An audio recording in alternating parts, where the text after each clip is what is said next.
Hello YouTube, this is Blurred Sci-Fi Gamer.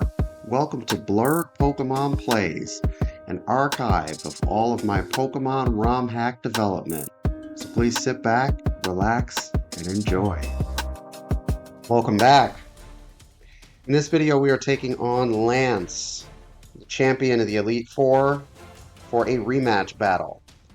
This rematch battle, along with the Elite Four rematch battles, are all available once the player has 16 badges, defeating Blue at the Viridian City Gym.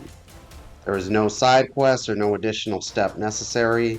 The rosters will automatically update once you get that 16th badge. You can find Lance's rematch team's exact composition in the description of this video. You'll see the main difference is that his Pokemon will be 20 levels higher, and they will have held items. Lance retains his original 6 from the first battle and leads once again with Kangaskhan. In the first battle, Lance relied heavily on a Hyper Beam Earthquake strategy. All of his Pokemon had the moves Hyper Beam and Earthquake. The rematch battle keeps this still on Kangaskhan, as Kangaskhan is a normal type and receives Stab, same type attack bonus, on Hyper Beam. However, for the other team members, Lance has transitioned towards more optimal sets. Whether the lore is Lance realized that his strategy was inefficient because you, the player, were able to get past him, not sure. We'll leave that up to interpretation.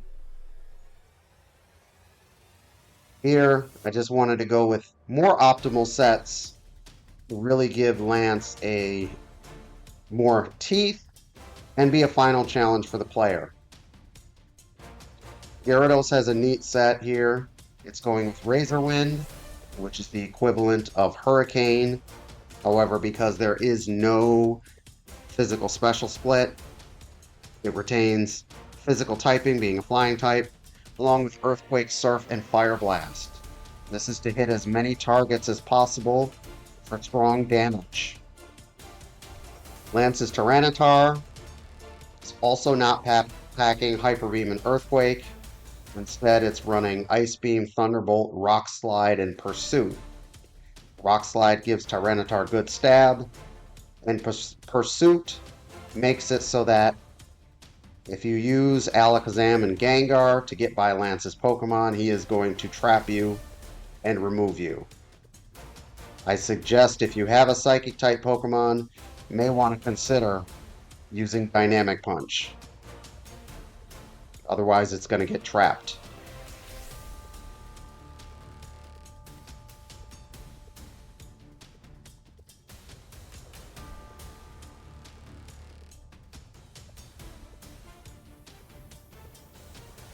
As for the optimal battle strategy here, play smart. You're not going to get the Hyper Beam openings that you got in the first battle. You're going to have to rely just on your wits, off of pure type coverage. Make sure your Pokemon are in tip-top form. Could be noted that Lance is in the same stratosphere that you've seen as Blue and Cal, his levels being level 70 to 78. Lance is acting as a tune-up or a status check for are you ready to go ahead and take on Red.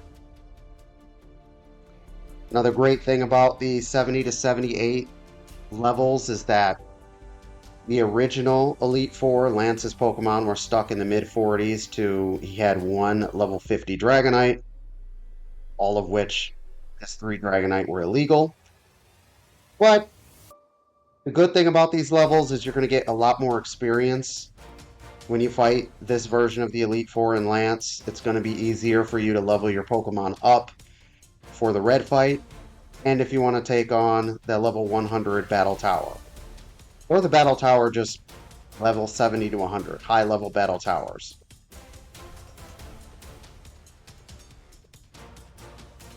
Don't be intimidated by the levels in this. You may actually find the Elite Four your second go around in this rematch saga to be a little bit weaker. The reason being is because of stat experience. I have preserved the stat experience mechanic in this ROM hack. It has not been adjusted in any way. What stat experience does, it is the Gen 2 equivalent of EV training. The difference here is that stat XP accumulates slower, and it is not limited to an amount where you can only max out 2 stats.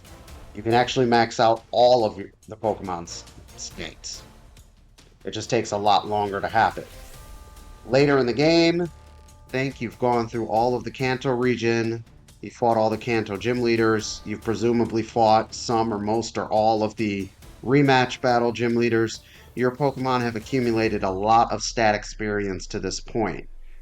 Stat experience goes by the base stats of the Pokemon you defeat. So it's not just you've defeated a lot of Pokemon since then, you've defeated a lot of fully evolved Pokemon with high base stats. That stat experience is really going to start making a difference here. That's why if you look at this battle, despite being 10 to 15 levels lower than most of Lance's team, my Pokemon are having no trouble with being able to stand up to his attacks, being able to deal more damage. We're actually probably facing this battle on a level playing field.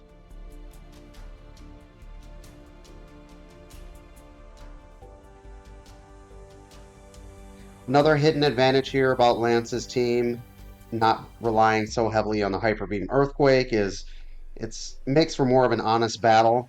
It's more straight up. You can come in with a battle plan.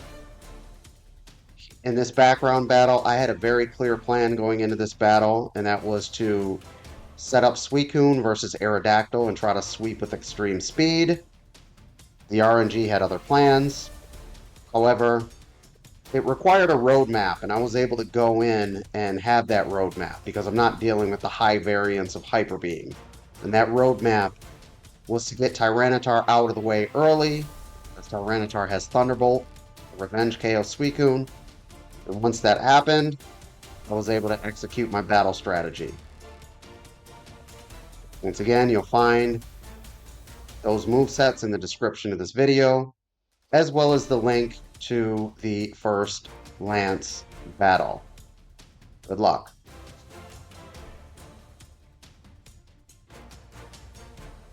Thanks for watching. Please like, subscribe, and join our community.